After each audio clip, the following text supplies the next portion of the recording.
welcome to the fourth and final day of the 10th year of CXC. I hope you guys are having a good time. I just saw Francoise Mouly speak, and it was so inspirational.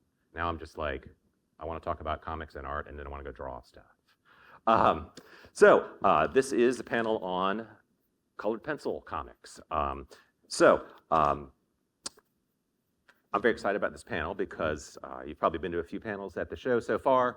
There's a lot of people talking about stuff. We're going to talk about stuff, but we're also going to be doing stuff. So our guests here are going to be drawing and showing you their wonderful craft. And we're going to get around to that a little bit circuitously. So I'm going to start by introducing them. We'll look a little bit at sort of like why we are here discussing this. Why is this something that's unusual enough that you would have a panel about it, right? Like there's not a panel going on about like, these three cartoonists, draw with ink, right?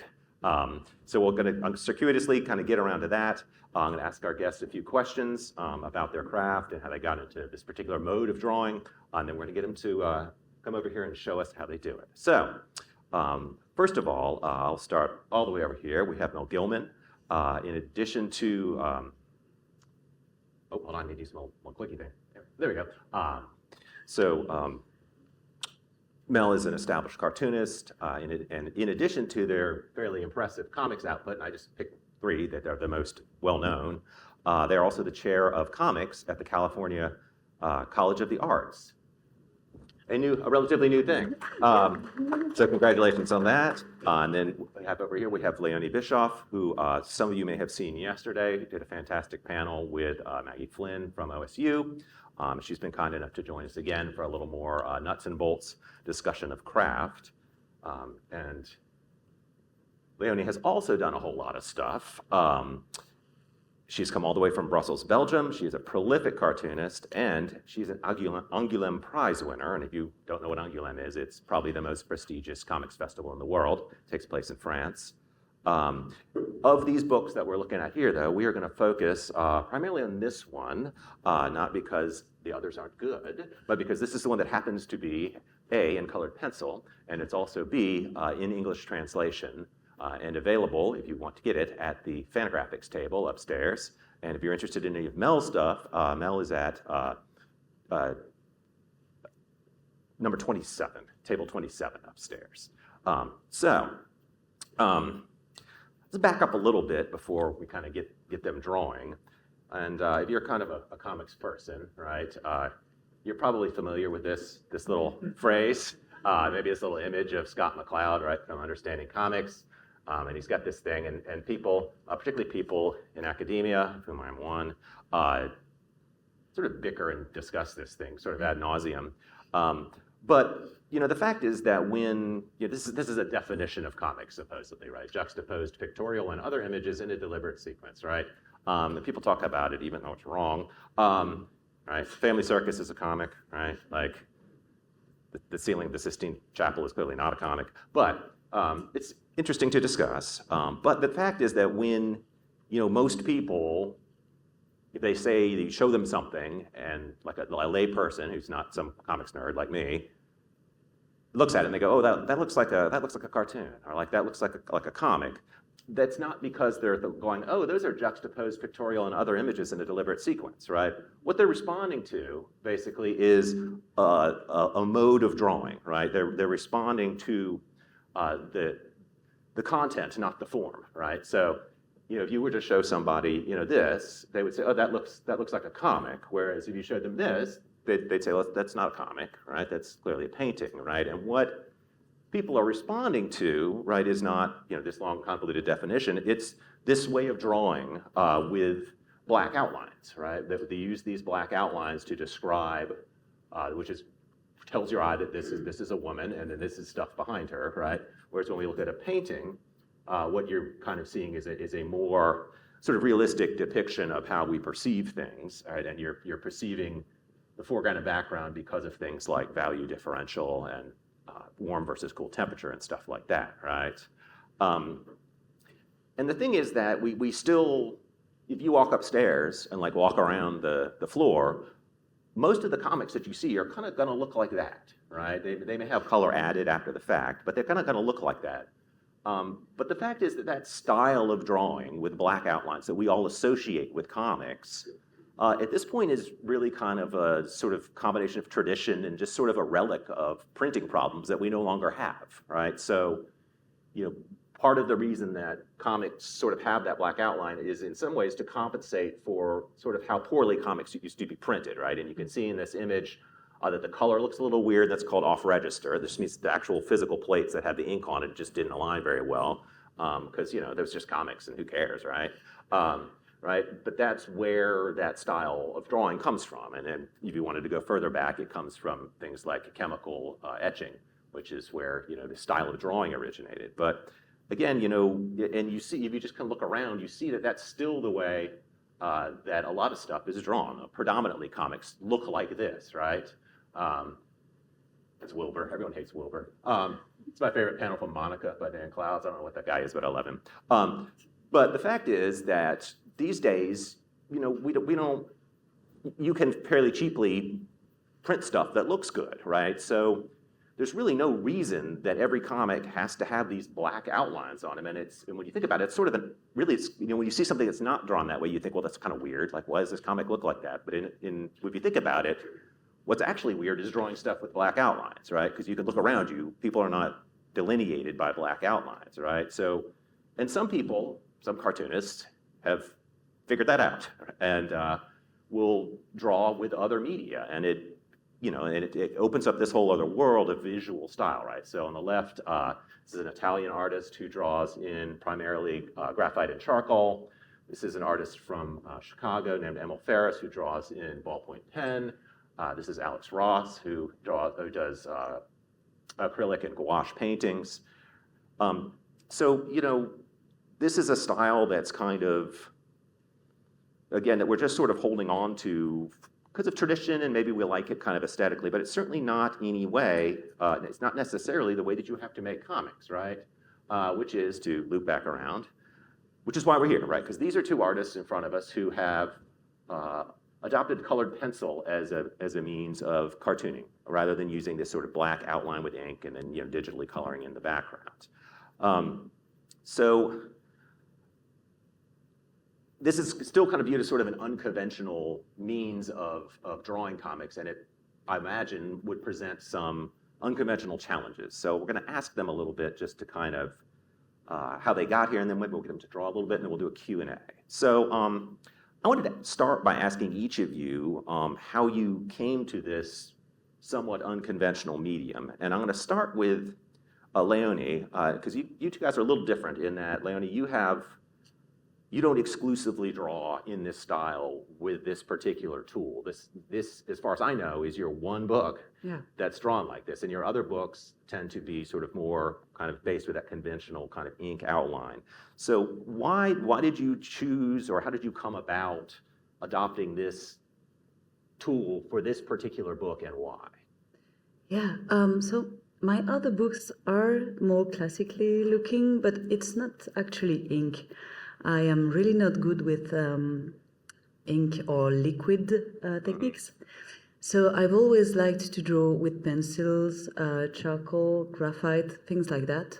So my previous books are inked with those dry techniques that you can erase, that you can blend a little bit. And I really like the feel of the pencil. And it also kind of helps me to blur the line between the penciling and the sketching and the finished outline, because if I have that focus on a very finished outline, it kind of tightens me up and tends to make my drawing a little bit less expressive. So I like to feel like I'm not really doing the final drawing, and it helps me be a little more, spontaneous, I guess. This particular pencil was given to me by another illustrator, Kitty Crothers. She does children's book. She has a very peculiar style. She mixes a lot of different techniques.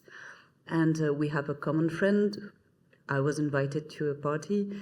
And I don't know, we were just talking. She didn't know about my work, and she spontaneously gave me one of those pencils that are called the magic pencil.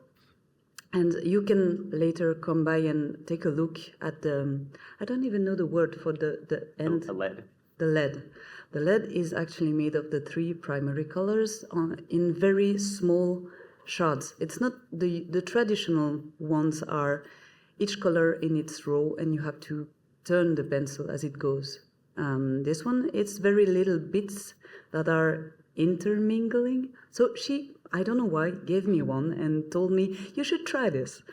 And I did, and I liked it, but for a long time I only used it to sign books at events like this, because it's very economical. You just have to carry one pencil, and you can do a lot of different drawings with a lot of color in them.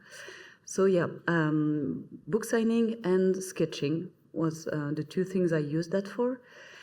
And when I started working on the book on Anaïs Nin, that was a very long process. I talked yesterday about that. So, but it took me like 5 or 6 years to really get my script like I wanted it to be. And then I was confronted with the technical questions. How do I want my pages to look? And I tried a lot of different techniques.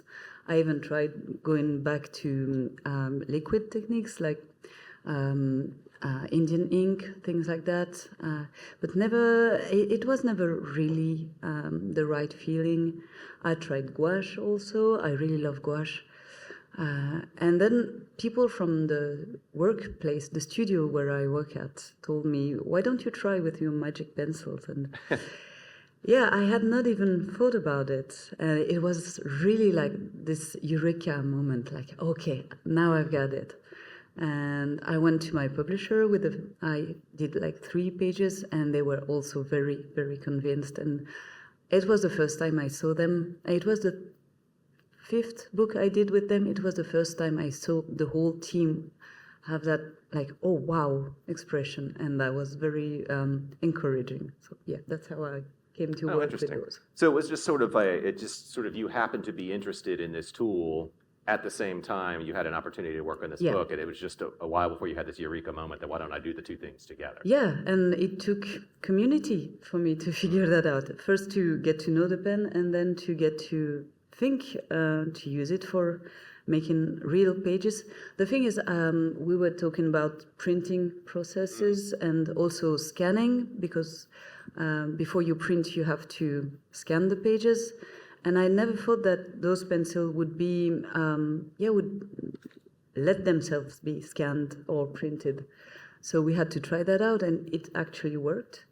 And also, what made me really happy about that there's a real, I don't know the word, between what Anaïs Nin, my main character, lives. She's a very conflicted person. She has many different tendencies she wants to go to, many different aspirations that are sometimes conflicting. And so to have the line changing color all the time was to me very accurate, not accurate, appropriate to talk about her. Yeah. Oh, thank you. So I'm going to ask a similar question to Melanie.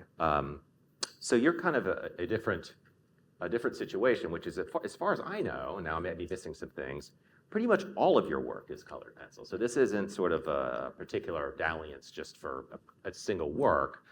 Pretty much, do we have yours? This is a monogamous relationship. Yes, you are extremely loyal to your colored pencil medium. So how did you come to that? Like, were you already a colored pencil adherent and then you got into comics, or were you a comics person and like, were you just sort of deliberately like, I'm not doing this black outline nonsense? I'd be curious to know how you came to that. So I actually have 2 different stories that I could tell here, and I'm going to start with the crunchier one and then go into the more dreamy one.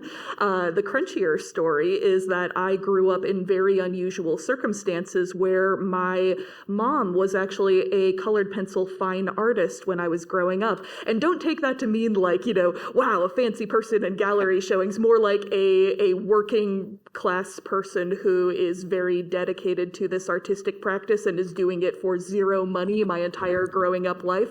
And her work is very very different from mine. She would like to do, large scale, they actually call them paintings. That's the technical term in like colored pencil fine art circles of like very close up detailed images of like the head of a wooden violin. So you get to see all the details and the like beat up textures that go into this very precise, very photorealistic image that she was creating.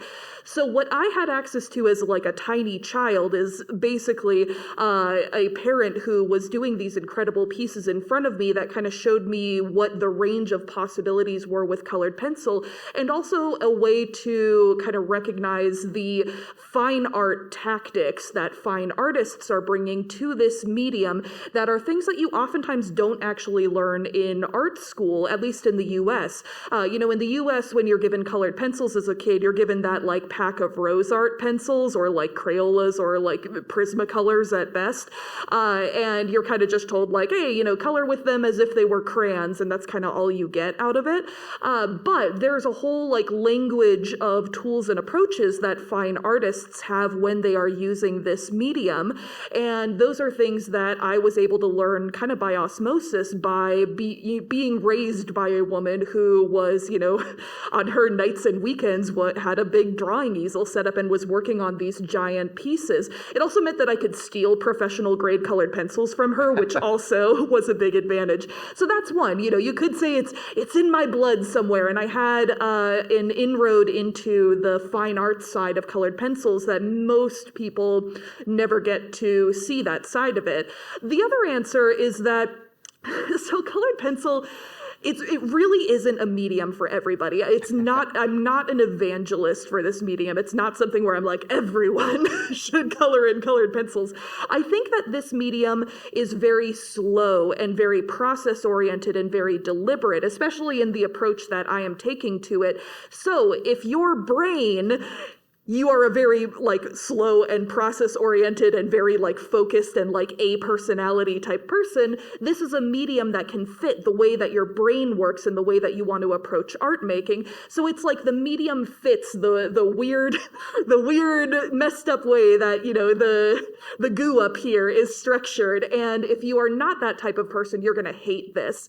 I have worked in ink before. I do use ink oftentimes for like little sketchbook comics, off the cuff drawing, things like that, because it's so much faster. I also had a brief stint as the illustrator of the Care Bears comics, where I was working in ink because I tried to do it in colored pencil, and then I was like, Care Bears is not paying me enough to do this. Like, give me the brush pens. We gotta bust these Care Bears out here. Oh, that's interesting. I did not know that. Yeah. So I pitched to write Care Bears at one point. I'll send you my pitch. We could have crossed paths. I know, we could have crossed paths. You could have illustrated my half-assed Sam Houston homage, the Treasure of the Sierra Madre. I love it. Let's talk afterwards. Let's look. So both of you are using not the same tool, but a similar type of tool.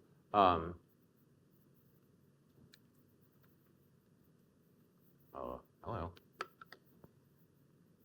This thing is not advancing.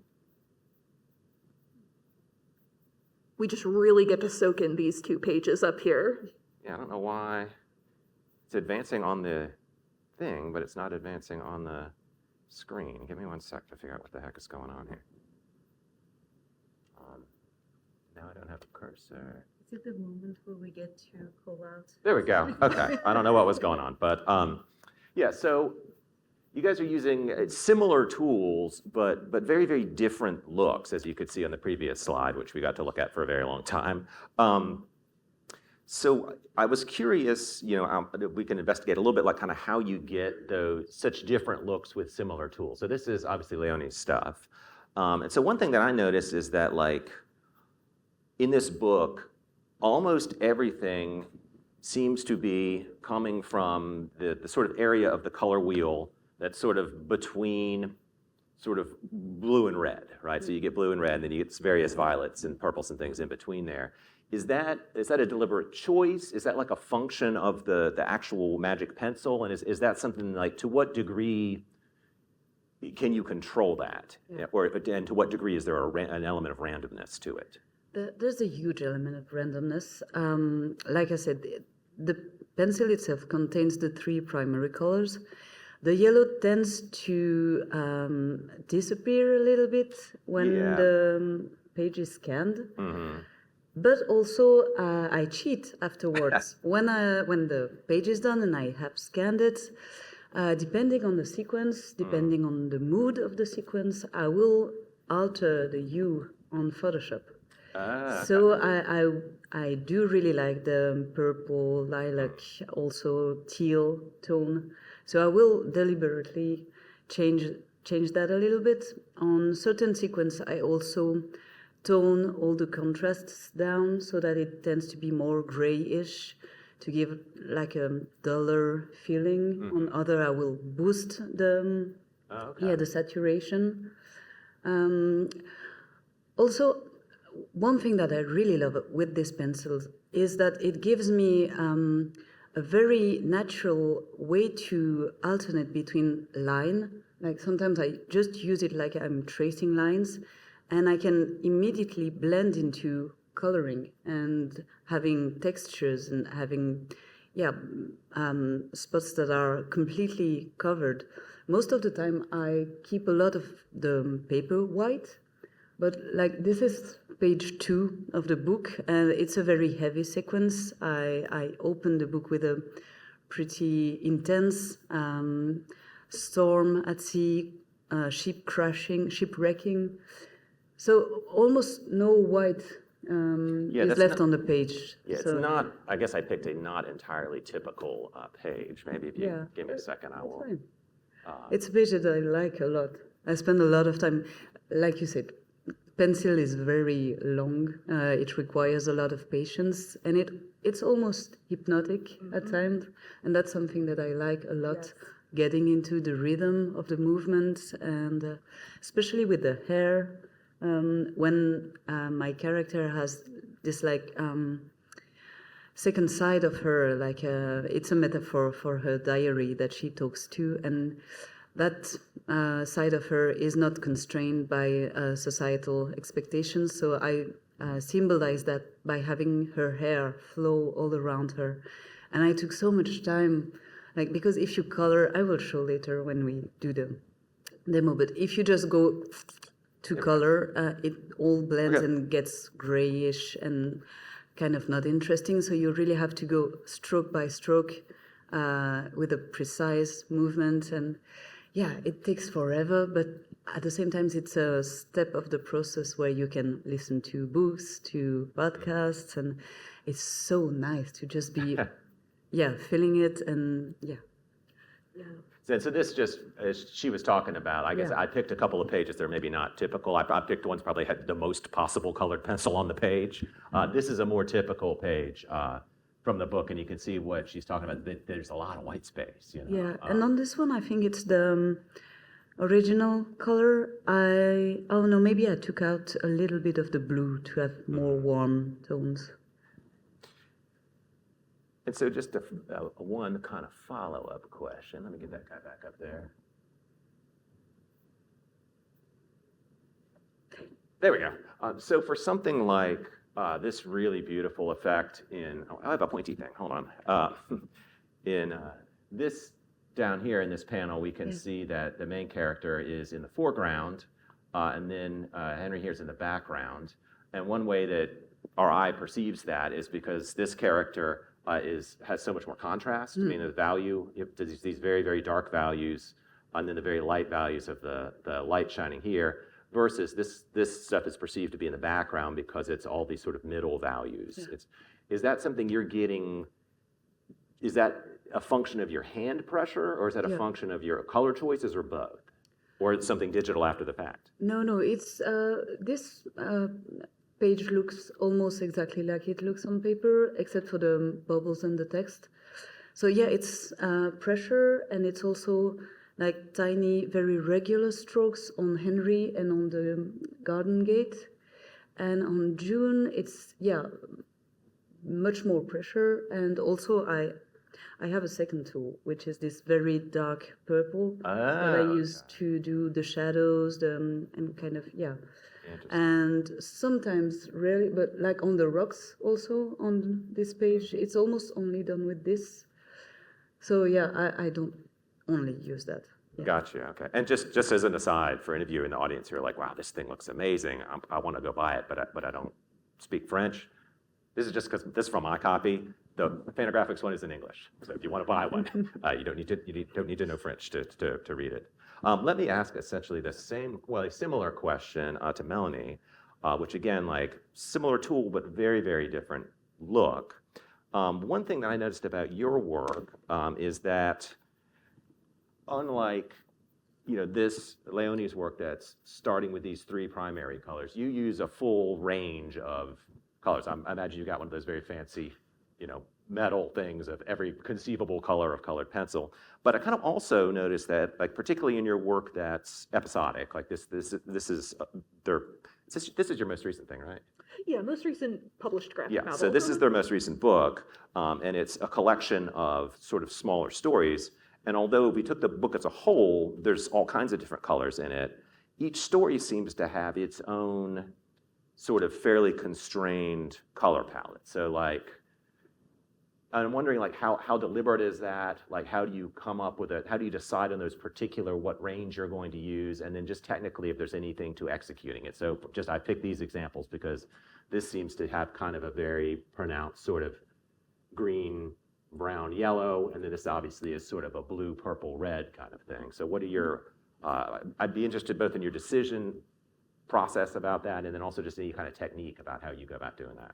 Yeah, there's a lot I could say about this. So every story that I do, I'm almost always working with a limited color palette where I'm choosing between 2 and 5 pencils total, and that is all that I'm allowed to work with for the entire story, and I'm going to make it work one way or another. So even on a page like the As the Crow Flies one, which oftentimes people tell me like, oh, that looks like, a fully colored, full rendered page, and then I'm like, there's no blue anywhere in there. Like none of the skies are blue. It's a whole story about backpacking. It's like, the cool thing about the human brain is that when you're working with a limited color palette, a lot of times readers actually don't consciously think about the colors that are missing from the palette. It's not something that we are consciously like, wow, why are all these skies yellow in the middle of the day? That doesn't seem right. I've seen the sky before. You can't fool me. That's not really how we approach comics. So you can do a lot of rich and inventive things when you are working with limited color palettes. And typically what I do is I'm always trying to have a functional range. Oftentimes I'm trying to have, some colors that are going to be more on the warm side, others that are going to be more on the cool side, some that are going to be darker, some that are going to be lighter. So I have a wide range to work with so I can pull out those contrasts and those lights and darks and warms and cools. But when I'm picking the colors, oftentimes I'm coming from a vibe or an emotion that I'm trying to get across to the reader. To give some examples from Other Ever After is my most recent book. There's an intro and a conclusion story in there where I deliberately chose a 4-color process based off of, those cheap packs of crayons that you get at like Red Robin's as a kid, where it's like red, yellow, green, blue, but they're like the wateriest colors that you could possibly get. I went into my colored pencil collection and I was like, okay, which are the colors that best approximate like the Red Robin color palette, the kind of thing that a child would be playing with on their placemat at a like cheap restaurant with their family, and how can I use that and bring that into this narrative? Because this is the starting level. This is where I want this to feel approachable to people, and I want it to feel recognizable even as we're moving them into a fairy tale setting. And other times I'm taking inspiration from other types of media. One of the longer stories in the book called The Goose Girl, I was really trying to embody the kind of rich, hyper-saturated color palettes that you see in like Sleeping Beauty, like the old Disney film. It has these like incredibly vibrant, like reds and golds and purples and teals and blues. One of my favorite things in this book too, one of the fun conceits that I did for this one was, since I only had that one kind of like hyper-saturated teal blue color, I feel like I'm talking about skies a lot for whatever reason, I set myself a challenge where I was like, okay, daytime scenes and nighttime scenes are both going to have the exact same color of blue sky, and I'm going to make it work in this color palette.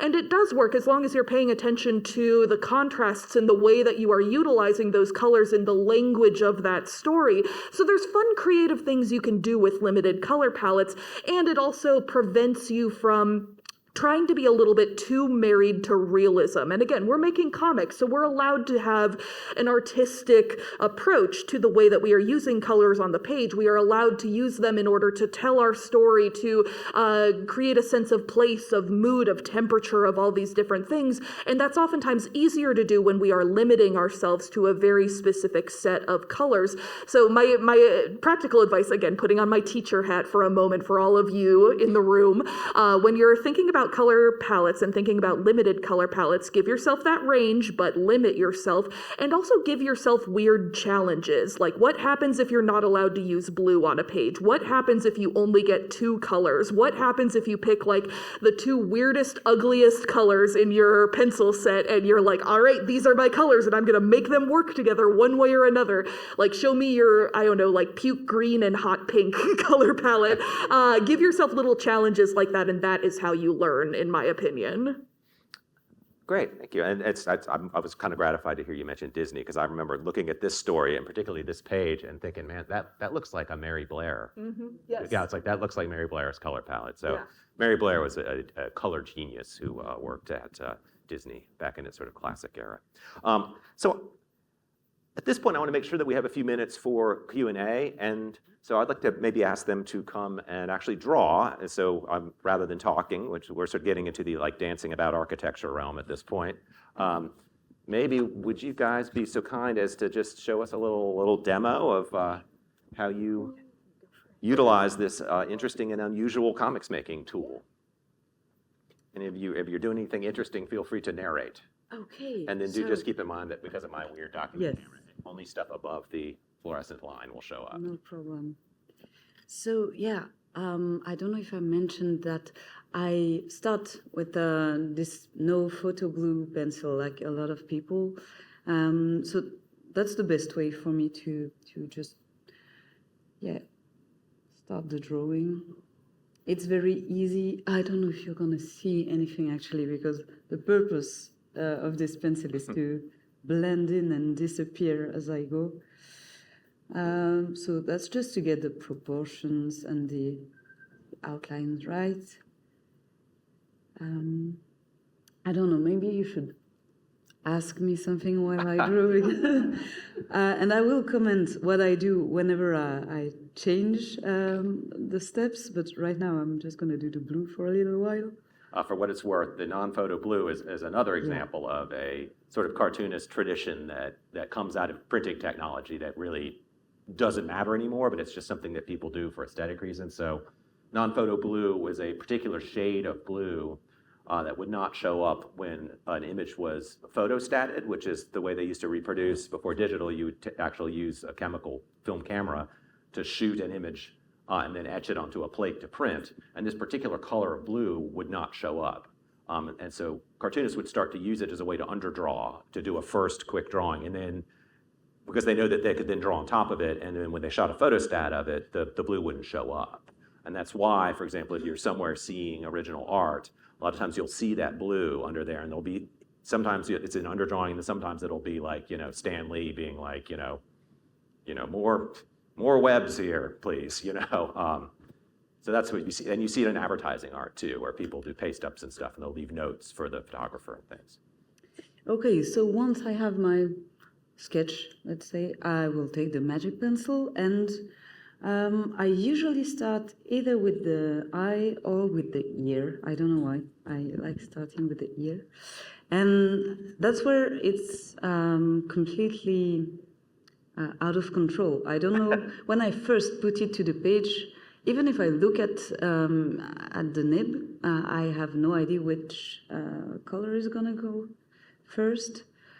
So now I'm happy with it. A darker color for this area of the drawing suits me, so I will keep going.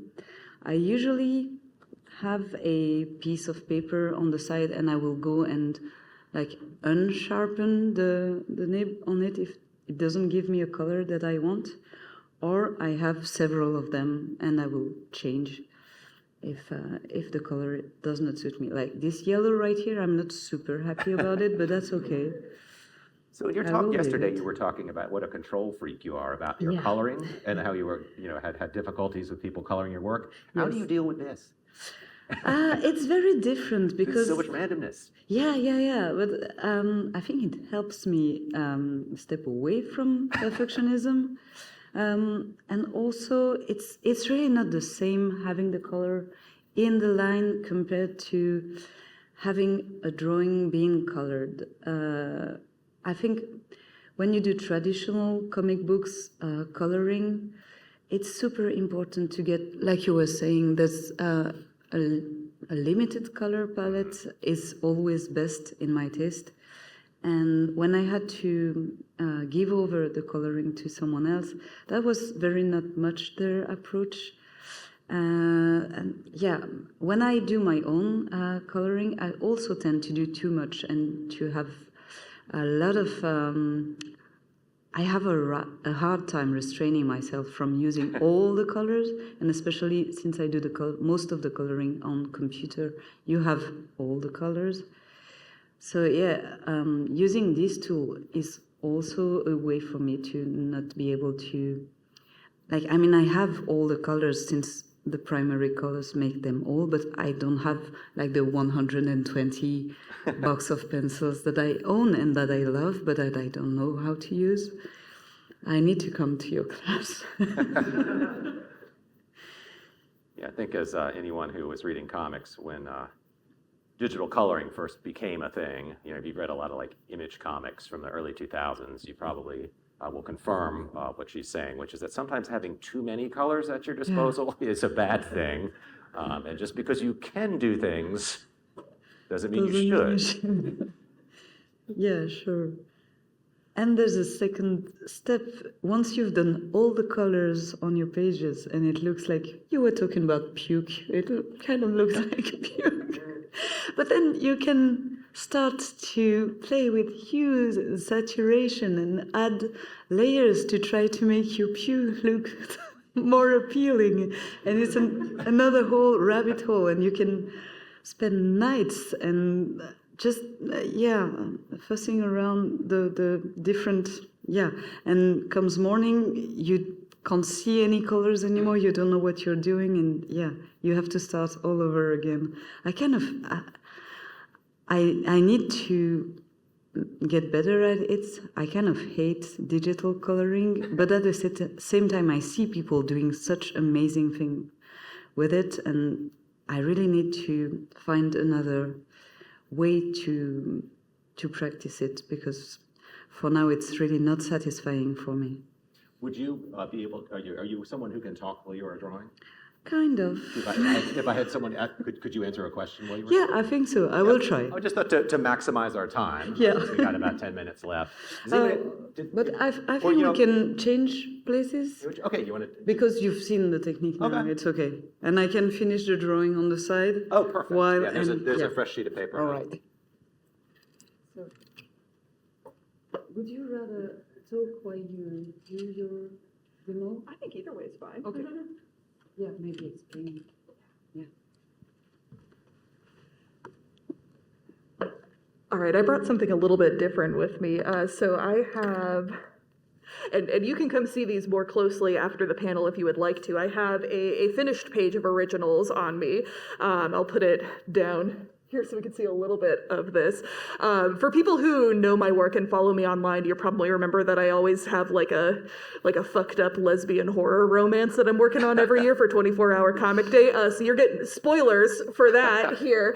And so this is what a finished page would look like. Obviously, I'm drawing this on a medium tone paper, which allows me to be incorporating both dark and light tones into the final artwork, which is a nice way to work, and it's also a little bit of a time-saving device because colored pencil comics take so long to do. So this is what a more finished page would look like, and this is what the starting point oftentimes looks like a little bit more for me. There was a question that you were asking me beforehand about how do you actually like get this underdrawing the way that it is before you actually start coloring.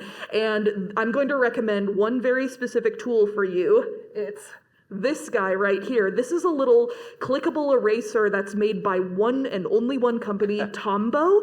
And what I love about these guys is it's like a eraser that is about the width of a colored pencil core, and it's pretty stiff as far as like clickable eraser cores go, which means that you can do your graphite drawing, you can, do your pencils as any other cartoonist would, and then sort of ink on top of them with one single pencil like a normal cartoonist would with ink, and then you can use this one very specific eraser, and this really is like the one and only eraser that I've found that works for this task, and you can erase over those colored pencil lines and it will magically pick up the graphite underneath and leave these beautiful light underdrawing lines with the colored pencil on top. So again, if you want like one single tool recommendation from me, this has changed my life, this one very specific eraser here.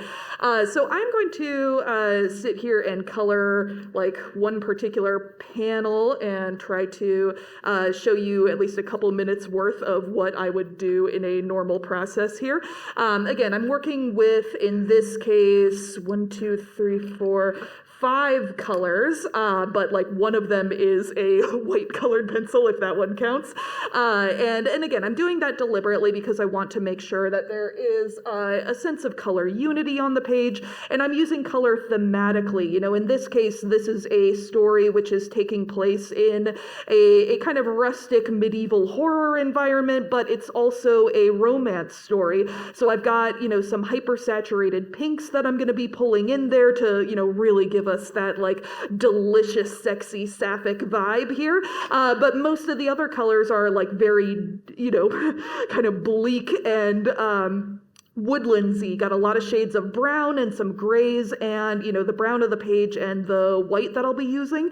Another really fun thing about the limited color palette here, there's some color witchcraft that you can work when you are using a limited color palette. I have a very like bog standard gray pencil that will be one of the colors in this palette, and because it is the closest thing in this whole palette to a cool color, oftentimes it ends up looking a lot more blue on the page than everything else in that color palette, even though if you saw it on a like regular white sheet of paper, it would probably end up looking like kind of a brownish gray color. So again, if you're paying attention to how your warm and your cool colors are being mixed in a particular limited palette, then there are some fun things that you can do on the level of witchcraft with your color palettes. And again, the way that you learn that, in my opinion, is through limited color palettes and experimentation. So experiment, always experiment. I am happy to take questions or have questions for really either of us. Oh, okay. Yeah, let's do that since we've only got about 2 or 3 minutes left. Any questions? Craig, what do you got? I feel like we learn a lot about like tools that you're using. I feel like there's a tool that is, necessary for using pencils, which is the sharpener. And I'm curious how both of you. Oh, sorry. I'm curious how both of you utilize the sharpener in order to both illustrate and fill. And is the volume okay? Utilize the sharpener in your illustrations. Yeah. Oh, go ahead. I could answer quickly because I have a visual demo. So I only ever use these like cheap-ass plastic ones. And I will say I deliberately buy the least expensive one that I can get from the art supply store, because the thing about pencil sharpeners is that the plastic case that surrounds them is where like most of the money that you are spending is going towards, and it's the blade on the inside, the razor blade, that's the important part. And every single one of these little plastic pencil sharpeners, regardless of brand, is going to have the same cheap razor blade on the inside, and it is going to wear out on you pretty quickly. I eat through one of these guys in probably like 2 pages worth of work, so you're going to burn through them no matter what. So get the cheap ones, unless you want to get really into it and like get a tiny screwdriver and buy a bunch of replacement blades. I do know people who do that. I have never Guilty been that as charged. Yeah. Uh-huh. No, I do too. I buy the little packs of blades, and I use that little screwdriver, and I change. I'm just generating plastic waste. I'm here to kill the environment. Yeah, same. Yeah, they get dull very fast, and I use the tiny screwdriver when I can find it, which is not all the time. But I also, with these guys, since it's really like tiny shards of color, they are super delicate, and they don't enjoy the torque of the sharpener. So when I'm home and I don't have to take a plane, I tend to use a cutting knife or what's an X-Acto knife? Yeah. No, the big ones like for little cutter. yeah. And that's much better, but it makes a mess. But it's much more effective. Yeah. Somebody else had a question over that direction. Yes. Hold on one sec. Let's get you on the mic. I was wondering how, since you're working traditionally, how do you choose like the paper size you're going to work on? Because there's always a balance you have to find between you don't want it to be too big so that you're not like over obsessing on details, but you also don't want it to be so small that you can't like color things in effectively. So I guess just is there like a process you have, or is it just kind of vibes? Yeah, it depends on the book. I never work that small. I either work in A3, which is like 29 centimeters, sorry, by 42. Yeah, A3 is about close to 150% of this print size. Yeah, so like that's a it. European Yeah. volume. So I an like album. working quite a lot bigger than it's going to be printed. And yeah, or else I work still on the same size of paper, but I take it horizontally and I do like they're doing, both pages on, so you have the double page directly, which is really nice. It's probably worth noting that these two artists are also, choosing paper size based on the size of the final printed book, which in this case is fairly different. So Melanie's is, this sort of, what is this size? This is sort of eight by What are you doing here, 8 by Gilman? 4-ish. Everyone in the comics calls this is the first second size. Like all the books by the publisher first second come this size, and I'm sure it has a name. It's a little bigger than a tankobon volume of manga, but not as big as a standard 6x9 trade paperback that like a Batman collection would be in. And then this is a more standard European, what they call an album. It's just like the size of like a Tintin book. But the point is that if they're both, say they're both working at 150%, they're going to be, Mel's page will still be smaller than Léonie's. Yeah. On the topic of page sizes, for me, since my work is very labor intensive and detailed, the larger the page is, the longer I have to spend coloring it. So I tend to work very small. People are always surprised at how small my originals are, but again, it's for labor reasons because publishing demands schedules of all of us.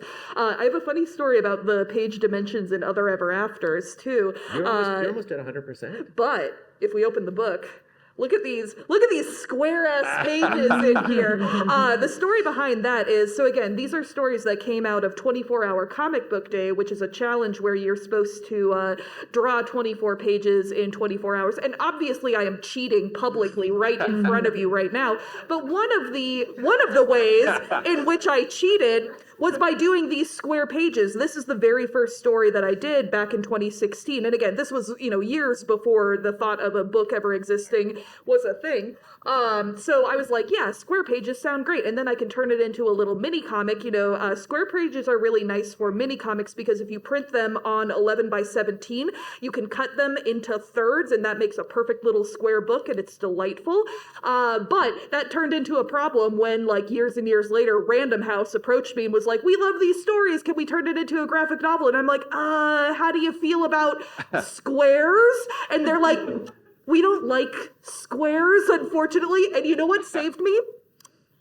American-born Chinese saved me because Jean Luen Yang did the exact same thing that I did. Those books, those pages are squares because he was posting them as a webcomic, self-publishing first, and I don't know his reasoning, but he also was like, square pages, great, self-publishing, I can do whatever I want. And that was the book that I was able to point to and be like, look, Random House, award-winning American-born Chinese is also using square pages, so this will be fine. And they're like, oh, okay, what if we have cute little decorative elements on the top and bottom? I'm like, now we're talking. So there's always a way, you just got to get creative. Well, folks, we are unfortunately out of time, but if we can, let's look at, well, can I put Léonie's on the document camera real quick? So here's our work in progress from Melanie, and a fleshed out one from Léonie. And if you would, just a reminder, if you want to buy any of Melanie's stuff, they are at table 27. And if you want any of Léonie's stuff, they are at Fantagraphics table, which is... They're sold out. Are they sold out? Oh, don't come at me for mine, man. Thank you two very much. Thank you so much. It's been wonderful.